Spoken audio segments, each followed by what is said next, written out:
దుక్నం పోతే వాళ్ళు సరుకులు ఇస్తారు, మనం అంతమందం పైసలు ఇస్తాం. బంకు పోతే ఇల్లు పెట్రోల్ కొడతారు, మనం కారట్కి ఇస్తాం. సినిమాకి పోతే వాళ్ళు టికెట్ చేతిలో పెడతారు, మనం ఫోన్ పే చేస్తాం. హోటల్కు పోతే కడుపు నిండా వడ్డిస్తారు, బిల్లు కట్టి వస్తాం. అంగట్లో కూరగాయలు తెస్తే 4-5 తీర్ల జోకిస్తాం. ఎంత అయిందో లెక్క పెట్టి 500 నోట్ ఇచ్చి చిల్లర తెచ్చుకుంటాం. ఏంటైనా గింతే, ఒకళ్ళు సరుకు అమ్మాలే, ఇంకొకళ్ళు పైసలు ఇవ్వాలి. కానీ గీడ ఏం నడుస్తుందో చూడుర్రి. కాదు అది పని కాదు,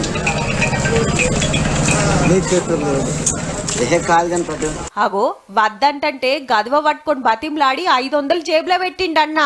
ఏం చేస్తాడు మరి? పైసలు ఇస్తేనే జెండా పాట అనే కథ నడుస్తుందట మైబాద్ మిర్చి మార్కెట్ లా.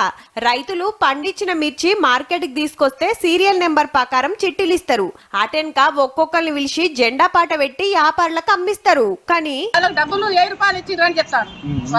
నేను ఇయ్యలేను, అడగ డబ్బులు నేను ఇచ్చి మా కొడుకు దగ్గర లేదు. నా దగ్గర అయితే ఒక 50-100 అడిగితే నేను ఇద్దును. అందరికి ఏ చిట్లు ఇచ్చినో ఆ చిట్టి తరపున నడిపిస్తలేరు. 500 కాదు 1000 ఇచ్చిన అంటే కూడా అట్లా తీసుకుంటారు. ముందు పెడతారు. ప్రైవేటు వ్యాపారుల కిందుండే ఓ గుమస్తా గారు రైతుకో 1000 చొప్పున గుంజుతున్నాడట. ఎవ్వరు పైకమిస్తే ఆళ్లకే జెండా పాట, లేదంటే రోజులకు మనం ఎదురు చూడవలసిందే. ఈ రైతన్న పైసలిచ్చుకుంటా వీడియో తీపిస్తే ముచ్చట తెలిసి యాక్షన్ తీసుకుంటామన్నారట మార్కెట్ కమిటోళ్ళు. ఏడికెళ్లి మోపైన్రా నాయన.